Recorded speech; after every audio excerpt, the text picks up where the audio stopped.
Así que en Mateo capítulo 27, a partir del versículo 33, y así dice en el nombre del Padre, y del Hijo, y con la comunión del Espíritu Santo. Dice, cuando llegaron a un lugar llamado Gólgota, que significa lugar de la calavera, dice, le dieron a beber vinagre mezclado con hiel, pero después de haberlo probado no quiso beberlo. Y principio del versículo 35 dice, cuando lo hubieran crucificado, y por ahí dejamos por ahora, y le decían, dice el versículo 42, a otros salvó, a sí mismo no se puede salvar. Si es el Rey de Israel, descienda ahora de la cruz y creeremos en él. Versículo 50.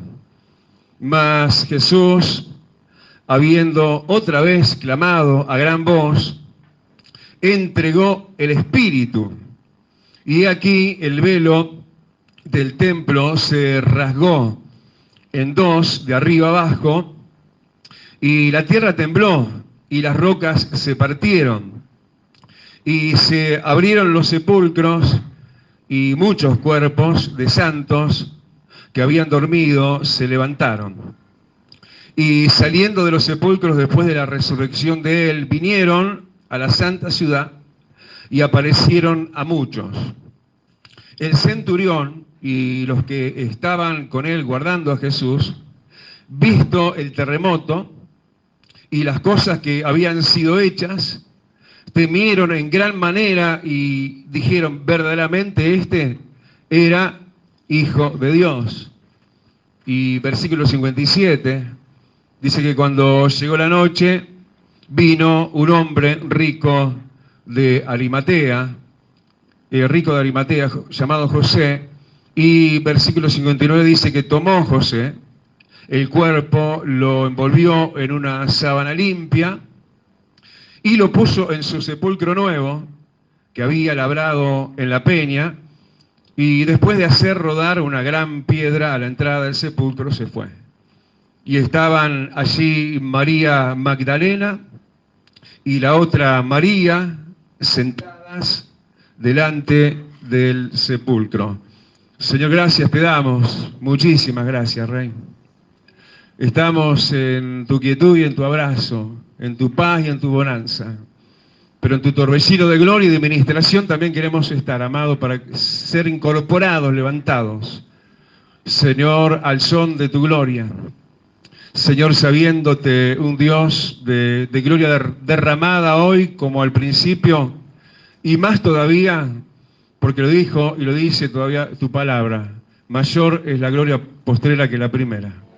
Y ahí estamos, Señor, siendo hoy, una vez más, Señor, revestidos y confirmados en ello. Te damos la gloria, Padre, te damos la alabanza, Hijo, te damos el honor, Espíritu Santo, y gritemos amén. Y digamos gloria a Dios, y tomen asiento. Qué bueno, ¿no?, que se puede alabar tan lindo, ¿no? Sí le tenemos que pedir a los hermanos que en la parte de adoración mencionan, ¿no?, el podernos sentar, aunque bueno, creo que la mayoría elegiríamos mantenernos de pie, y justamente esta es la ocasión donde uno se mantiene en pie también. ¿Por qué además? Porque además dice la palabra, ¿quién es mayor? ¿El que se sienta, en este caso, para recibir esto sos vos, o el que está parado para servir? Nosotros estamos justamente como quienes sirven, y ustedes están realmente en la relevancia, en la importancia, pero muy grande, muy importante que tenemos en verdad todos para Dios. Y esa importancia la vamos a lograr en la medida que también lo importante se nos revele. Y vaya que hoy, lo de hoy es más que importante, ¿no? Lo veníamos diciendo en esa manera. Estamos en un culto central de domingo, porque es culto de domingo, pero lo mencionábamos en Radio América, Más que Vencedores, como un culto centralísimo. ¿Cuántos escuchan Más que Vencedores? Bueno, escúchenlo todo y recomienden a los demás también, porque va con un tono evangelístico también muchas veces. Y decíamos que es centralísimo el culto, porque entonces, como decíamos, además tenemos Santa Cena hoy. Y se me hace que las Santas Cenas tienen que corregir lo deficiente en el sentido más central e importante que en nosotros pueda haber en ese sentido, que es la importancia que debe de cobrar, y yo no digo solo recuperar, sino alcanzar, como nunca antes, la importancia del sacrificio de Cristo, la importancia entonces que nos anuncia y nos recuerda la Santa Cena, porque de verdad que está parada nuestra fe sobre esa parte medular, ese eje central de nuestra fe, de lo más importante a recordar, a mencionarlo, no por encima ni superficialmente por la mensualidad de cada mes justamente de una Santa Cena, sino justamente como un acto recordatorio y una mirada en profundidad. ¿Cuánto dicen, Señor, ayúdame a mirarte en profundidad hoy entonces?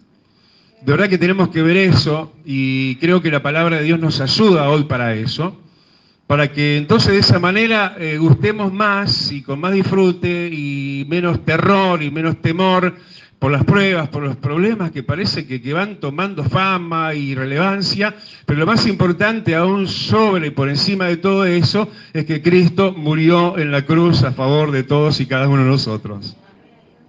Así que miramos de costado y desde arriba, ¿no?, nuestros problemas, porque sabemos quién es el que murió por nosotros en la cruz. Él podría haber enviado a otro, o quizás, obviamente no, porque si hubiera sido así el caso posible, capaz que hubiera sido así, o siendo así, porque para Dios no es nada imposible, Él, yo creo que prefirió venir y ser Él el autor de tal gloriosa y eterna salvación. ¿Cuántos dicen a su amado que está en el trono, a la diestra de Dios, pero también en tu corazón, con tu mano levantada? ¿Cuántos le decimos, Señor, gracias por tu muerte, por tu sacrificio en la cruz? Y justamente eso es lo que primero que nos deja ver el versículo 33, y es que Jesús enfrentó la muerte. Y la muerte es algo tétrico, ¿no? Que cuando llegue, yo no sé lo que debe sentir el ser humano cuando uno esté consciente, bueno, me llegó la hora, me llegó el momento de la muerte. Y si la muerte va a ser instantánea o va a ser de un proceso rápido y no tan progresivo y paulatino como el caso de Jesús, que su agonía duró por lo menos 6 horas, yo creo que entonces enfrentar la muerte en ese caso, por supuesto que tuvo que hacer la mella que en verdad hizo aún en el propio amado Jesucristo, cuando, por ejemplo, en Getsemaní dice que él transpiró, pero transpiró gotas de sangre. Eso nos está hablando de la tensión, nos está hablando del dolor previo, anticipado por algo conocido, que él sabía que se le venía. Y él enfrentó valientemente la muerte. Y esa valentía del Señor me inspira a mí también, y te inspira a vos también, hermano, porque justamente la palabra, por ejemplo, decía el jueves, hablando de Job, en un momento Dios bastante molesto con Job, le dice, Job, ceñite los lomos, y le dijo como en otra palabra, y hacelo como un varón, ¿no? Como diciendo, dejémonos de cobardías y sepamos que si el Señor enfrentó la misma muerte, nosotros no le tengamos terror, no le tengamos temor a nada ni a nadie, porque sabemos a quién le hemos creído. Pero Él enfrentó valientemente la muerte. Pero un lugar, no solamente el ámbito en sí, la muerte misma, presente, la amenaza inminente, sino además un lugar tétricamente decorado para eso. Y con esa fama, el Calvario, la calavera. Yo que siempre lo cuento, ¿no? Tuve la oportunidad de estar ahí al ladito del Monte Calvario, que parecido a una calavera, a una cabeza, cráneo humano, que es ese monte, esa roca que hay en ese lugar. Ya se entró en una zona de riesgo, ¿no? Una zona de muerte decorada justamente aún de lo peor mismo, ¿no? Gente que está mirando su entorno y están viendo calaveras también. Están viendo la muerte misma. Están, decíamos, teniendo un poquito de miedo, pero si Jesús fue tan valiente y pisó tan fuertemente un lugar de tal situación, de tal magnitud, más allá de escenografías, de realidad, de presencia, la misma muerte, y aún, obviamente, que tenía hasta ese momento el imperio de la muerte, sabemos quién era, pero el Señor le arrebató las llaves a Satanás, ¿no? Y el Señor nos está enseñando una vez más esa su valentía, ¿no? Y llega a ese lugar y no retrocede. ¿Cuánto dice el Señor que yo no retroceda tampoco? ¿Hay alguien de ese lado? ¿Decimos amén a eso? Pero además, bueno, llega ahí, versículo 35, ¿no? Que a veces lo leemos tan a la corrida como parece que estuviera escrito, que obviamente que no. Pero dice ahí el versículo 35, cuando lo hubieran crucificado, bueno, repartieron 3 sus vestidos. Pero alto, un momento. Está diciendo que fue crucificado. Y vamos en nuestra velocidad de las cosas tantas y muchas que tenemos, y a veces pasamos tan por alto, ¿no? Ojo, un momento, ¿no? Hagamos una pausa. Jesús fue crucificado. Eso nos está hablando no de muñecas horadadas, dice que sus manos fueron traspasadas, ¿eh? Aclaro eso, porque a veces hay versiones de todo tipo, ¿no? Pero sus manos y sus pies fueron horadados, esa realidad punzante, atravesante, dolorosísima del Señor, en lo que fue su experiencia, ¿no? En lo que es la crucifixión, obviamente, ¿no? Para no olvidarlo y para no dejar de agradecérselo.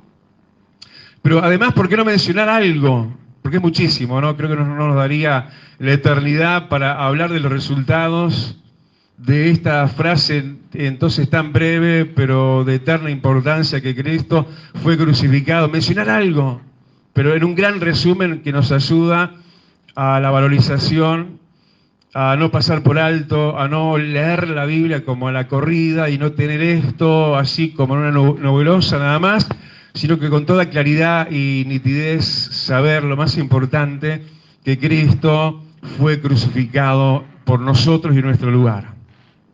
Pero como decíamos, saber algo de los resultados de eso, y no es que tengan que ir ustedes, yo voy para volver, pero voy, digo, a Romanos capítulo 5. Sí, para hablar de esa crucifixión en cuanto a sus resultados, ¿no? Entendiendo la cruz, ¿no? La cruz en sí misma como una figura.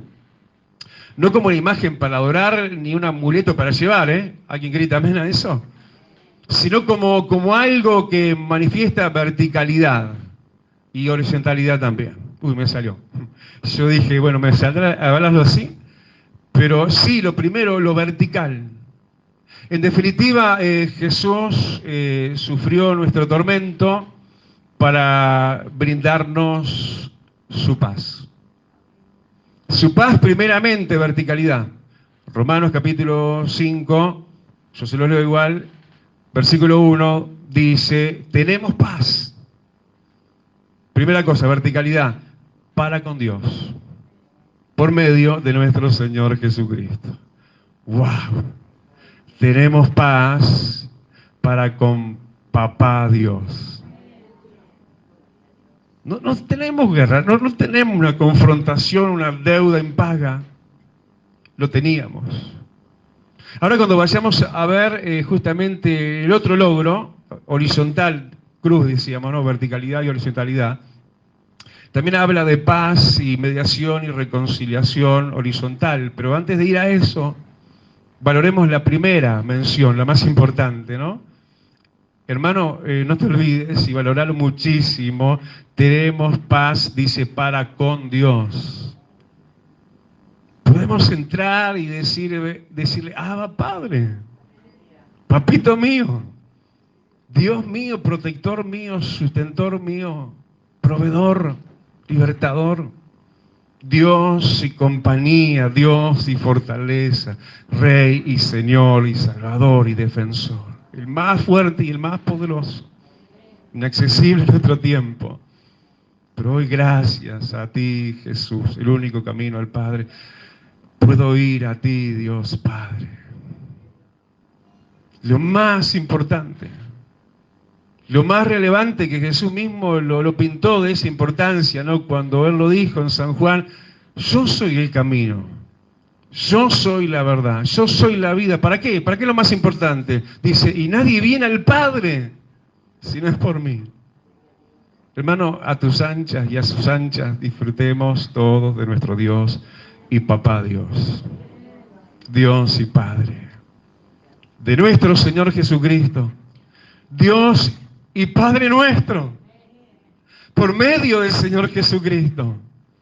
Pero también el horizontal, ¿no? Estamos mirando la figura de la cruz. El horizontal también, y en términos, sí, casi iguales, significados muy parecidos. Yo les leo, no tienen por qué ir hasta ahí, porque luego volvemos a Mateo. En Efesios, capítulo 2, también dice en el versículo 14 que Él es nuestra paz. Que de ambos, parafraseando, ¿no? Hizo uno. Derribando, dice, la pared intermedia de separación, aboliendo enemistades, y final del versículo 16, matando, dice, las enemistades. Jesús, aparte de nuestra paz en lo horizontal. En lo horizontal había un gran problema, un gran pleito entre Israel y el resto del mundo. Entre el resto del mundo y Israel. Pero Él abolió, sí, esa separación. ¿Y cuántos judíos en Cristo hay en este lugar? Por favor, levanten la mano todos, ¿no? La salvación viene de los judíos. Y somos de Él, de su hechura, y Él es de la tribu de Judá, y vos y yo también, por eso rugimos a veces como el león de la tribu de Judá también. Decimos amén. Y Él logró eso, porque ¿cuántos acaso no amamos al pueblo de Israel? ¿Cuántos gritan conmigo, sí, yo amo al pueblo de Dios, al pueblo de Israel? Claro que lo amamos. Vaya que lo amamos. Y lo bendecimos, ¿eh? Y oramos por ellos. Los amamos. ¿Qué pasó ahí? Sí, el sentimiento antisemítico, ¿cómo es? Antisemita. ¿Qué pasó con eso? Como un muro, una muralla, esas enemistades, el Señor abolió eso. Bueno, pero eso lo llevas al plano que vos quieras. Sí, porque eso habla de lo horizontal en cuanto a lo que Él justamente es, y Él es nuestra paz. Él es justamente el que quiere abolir toda enemistad, y lo hace.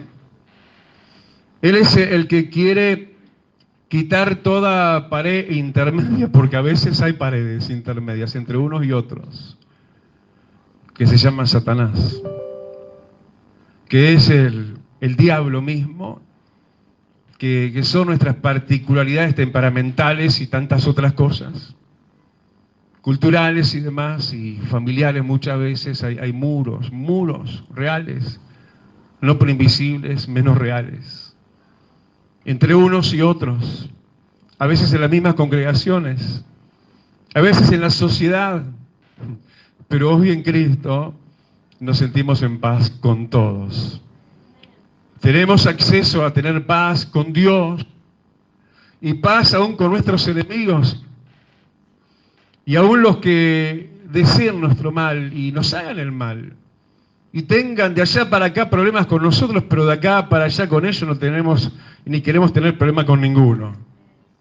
Porque, escuchá bien, Job, hasta que no oró por sus amigos que en verdad se habían transformado en enemigos criticones y juzgadores de una causa que ellos no entendían por qué le estaba pasando todo lo que estaba pasando, pero lo criticaron hasta que Job no bajó la pared de la enemistad y rencor y demás. Dice que entonces cuando sí lo hizo, cuando sí oró por sus amigos, entonces Dios lo bendijo. Y es posible eso, pastor, es posible que se vuelva a reencontrar la paz en la familia. Es posible reencontrarse de nuevo matrimonialmente, es posible. Encontrarse generacionalmente, padres e hijos, hijos y padres, sí, porque Jesús es nuestra paz. Que de los dos hace uno. Así como nos sentimos unidísimos al pueblo de Israel. Qué viaje que disfruté que me regalaron en el 99 de Israel. Y dije, lo primero que dije, no me había ido todavía, yo acá quiero volver. Yo acá voy a volver. Y dije, voy a volver con mi señora, voy a volver si puedo con mis hijos. Porque me regalaron el viaje a mí solo, ¿no? ¿Y cómo los extraño? ¿No? Soy terrible. Y siempre pensando en eso y muchísimo, no solo orando por eso, sino soñando con eso. Y decirte, hermano, que en definitiva Jesús es nuestra paz. La cruz, ¿ves la figura? La verticalidad. ¿Puedes levantar tu mano y decir, Abba Padre? Sí puedes. ¿Puedes acercarte al trono de la gracia con total confianza y libertad? Sí puedes. No va a pasar nada allá para acá, no. Él le va a enviar el oportuno socorro. ¿Qué pasa si con el que tenés al lado y que no le encontrás la clave para el reencuentro familiar o lo que fuera? Jesús es el que deja abolido toda enemistad. Y que, como decía ahí también, no solamente eso, sino que Él mata, destruye y para siempre, sí, toda diferencia y contienda. Gritamos amén. Y pensar, hermano, que Él estaba en volvimos a... No, todavía no, yo tengo que volver todavía. A Mateo 27. Pensar que todo esto era una fuertísima agonía, en un desangre progresivo y todo eso, lo que debe haber sido inexplicable, inimaginable. Y además, como para que lo veamos nosotros documentado, versículo 42, por ahí había gente que en cierta manera la tenía clara, parafraseando, ¿no? Pero bueno, leyéndolo también dice que le dijeron, si es el rey de Israel, descienda ahora de la cruz, como ellos aseverando y sabiendo que, bueno, si Jesús era el rey, con mayúscula, de Israel, podía descender de la cruz. Díganme, ¿acaso no podía él si hubiera querido descender de la cruz? Claro que sí. ¿Y por qué no descendió si podía? Porque él quería estar ahí. ¿Le gustaba estar ahí? Por supuesto que no. Por supuesto que él estaba agonizante, con muchísimo dolor y él tenía esa opción, ¿no? Como cuando lo vinieron a capturar y alguien por ahí sacó una espada, siempre hay que mantenerla en la vaina, ¿no? Antes de hablar decimos muchas veces, pensá lo que vas a decir y si no tenés que decirlo no lo digas. Y entonces alguien sacó la espada, cortó una oreja y Jesús dijo, vuelve la espada a su lugar porque el que mata a espada morirá a espada.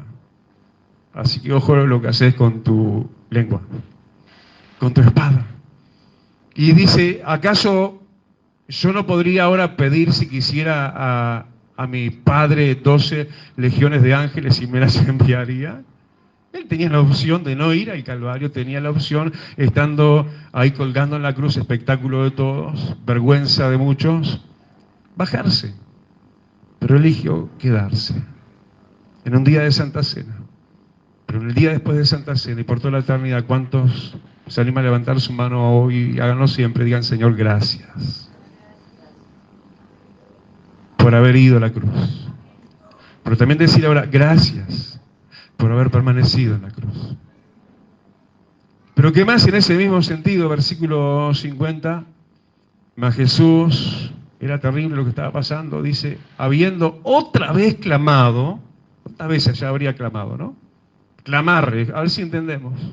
Y a gran voz, entonces, decidió esto, entregar su espíritu y morir. Vaya claridad de lo que él era, ¿no? Y siendo quien él era, él tenía la opción, que no tenemos nosotros, de morir cuando él quisiera. Cuando él decidió, dijo, bueno, voy a entregar mi espíritu y acá muero, pumba. Si vos y yo tuviéramos esa opción, ya estaríamos en el cielo, ¿no? Ya nos hubiéramos aliviado de todo y hubiéramos entregado nuestro espíritu. Y Señor, ¿por qué no lo hiciste antes? 6 horas.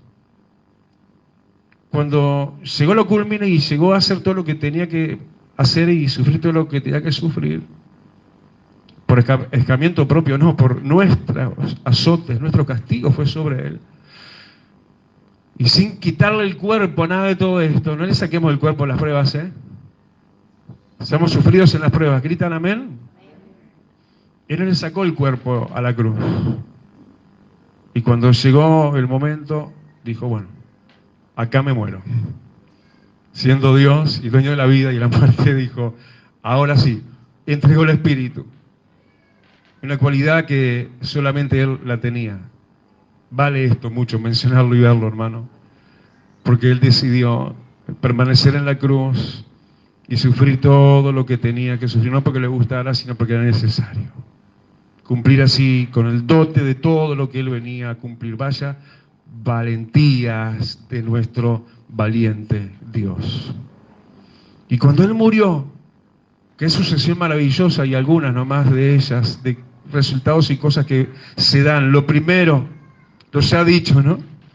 La verticalidad de la cruz, que dio como resultado, versículo 51, el velo del templo se rasgó en dos, libre acceso a la presencia de Dios.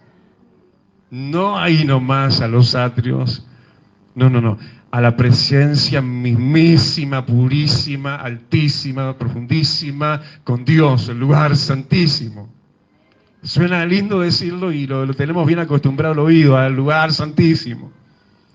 Pero valga lo que es el lugar santísimo. Es la esencia misma de la presencia de Dios.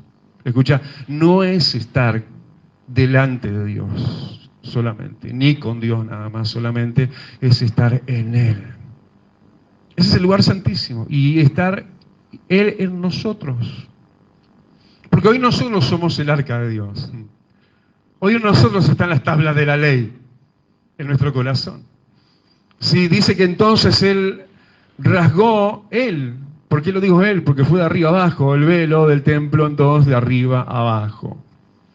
Camino abierto al medio. Acá como que nadie, por malos que sean en el volante de la vida en lo espiritual, le puede errar. ¿Sí? El camino está marcado y es central como este pasillo central. Lo central no es el problema. Lo central no son nuestras dificultades y nuestras debilidades, sino que tenemos centralmente acceso a la presencia de Dios. Y cuando alguien, hermano, podemos deducirlo así, ¿por qué no? Versículo 51, alguien hace uso de esto, aprovechar el velo abierto, el camino a la presencia misma de Dios, abierta de arriba, desde Dios mismo hasta aquí abajo está nosotros. Entonces, si nosotros aprovechamos eso, yo diría, ¿va a pasar qué? La tierra va a temblar y las rocas se van a partir. La primera tierra que va a vibrar va a ser nuestra humanidad. Un sacudimiento telúrico impresionante. O no vivís terremotos, ¿no? Cuando estás en la presencia de Dios, ay, que me desarmo, Dios, no aguanto esto. Pero además, alrededor tuyo todo es removido y trastocado y acomodado y alojado debidamente en su lugar, si sos una persona del lugar santísimo de Dios. La tierra va a temblar. Las rocas se van a partir. ¿Hay piedras en tu camino? Se van a partir. Ayer con la familia fuimos a un lugar ahí en Maldonado, un lugar que se llama Las Cumbres, re lindo, te lo recomiendo si puedes, ruta 12, y bueno, ahí nomás, cerquita, subí un cerro, Las Cumbres se llama. Ayer el cumpleaños de Santiago. Y bueno, y es un paseo familiar desde que ellos ni siquiera todos habían nacido, ¿no? Íbamos ahí, nos ponemos en esa altura, ahí la laguna del Sauce delante, unos atardeceres espectaculares. Y de repente vamos donde siempre, ¿no? Íbamos en dos autos y yo iba atrás, Santiago su auto adelante más rápido que el mío, obviamente, y lo perdí de repente en la subida al cerro y yo pensé que iba a la parte más alta, no fue para ahí, iba con Dani, iba con José Pedro, el resto conmigo en el auto, y un colado Jeremías, no sé si lo conocen. Y no los vi en la parte de arriba, sacan unas fotitos, todo eso, qué lindo, y bueno, ¿dónde están? En un lugar nuevo que encontraron, un predio que están preparando para construir, que está todo despejado, es un lugar de mucha maleza, mucha suciedad, dice la gente de campo cuando se llena de árboles y todo eso, y mucha piedra, mucha roca. Y cuando llego veo todas las rocas desmenuzadas, hechas lascas, y dije, acá dinamitaron. Acá hicieron la preparación para construir, justamente, que lo que van a hacer en ese periodo van a construir. Y le dije a Daniel, ¿sabés quién se dedica a esto en la Intendencia, a dinamitar, a trabajar con dinamita? Eduardo Russo. Así que si alguien precisa cartucho de dinamita, no, broma, ¿no? Pero si estás en la presencia de Dios, sos dinamita de Dios. Se desmenuzan las piedras. ¡Pah! Hacen así. Y se allana el camino. ¿Están ahí? ¿Y qué más? Y se abrieron los sepulcros. Gracias, Jesús. Mi vida habitaba en un sepulcro, pero cuando tú moriste, mi sepulcro, ¡pum!, se abrió. Y ya no estoy ni soy el de antes. Se abrieron los sepulcros. Pero también por la muerte de Jesús, versículo 52, muchos cuerpos de santos que habían dormido se levantaron. Por la muerte de Jesús, dice la palabra por allá también, despiértate tú que duermes y te alumbrará Cristo, ¿no? Santos que durmieron. ¿Habrá en este tiempo santos de Dios que estén durmiendo una siesta espiritual? No, pastor, acá ninguno. Acá estamos todos súper alertas y despiertos, ¿no? Pero por si por ahí algunos se duermen la siestita espiritual, por la muerte de Jesús, Él despierta a los santos, ¿sí? Y como dice acá, los que se habían dormido, y somos y seremos todos levantados. Yo creo que la iglesia en sí está en una siesta espiritual, ¿no? Pero el Señor nos está haciendo sonar el despertador. Amén. Y saliendo, ¿no? Eso es lo que trae la muerte de Cristo. Salimos de la muerte, salimos de nuestras muertes, salimos de nuestros estados mortecinos. Saliendo, dice, de los sepulcros. ¿Qué pasó con los resucitados? Vinieron a la ciudad y se aparecieron resucitados a muchos. Gracias que Jesús resucitó. Vamos a aparecernos y a llenar ciudades y nos vamos a mostrar, no como éramos antes en nuestra humanidad y carnalidad, sino como gente resucitada en Cristo Jesús. Decirle que tenés al lado, el Señor te quiere en la ciudad. Ah, pero estoy en la ciudad, pastor, ¿eh? Pero te quiere como un aparecido, como un fantasma espiritual, no, como un resucitado.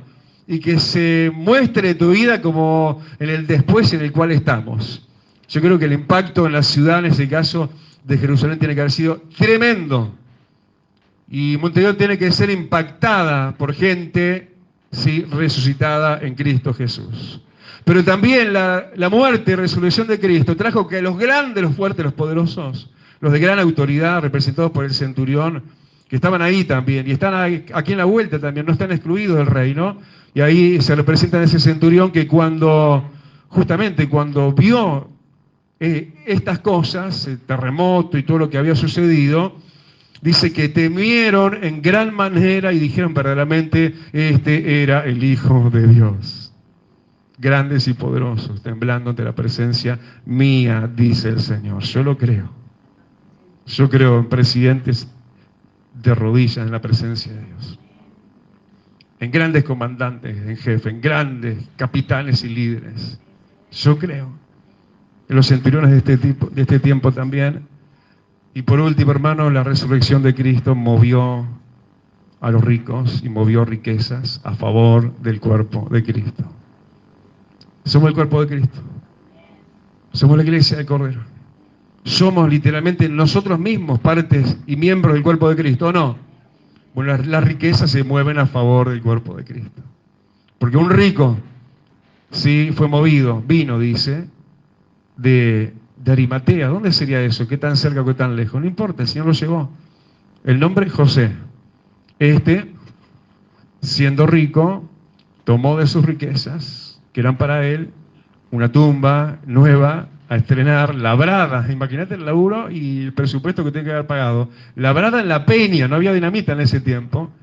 Para él mismo, sacó del hotel y se lo dio a Jesús. Que no me preocupe.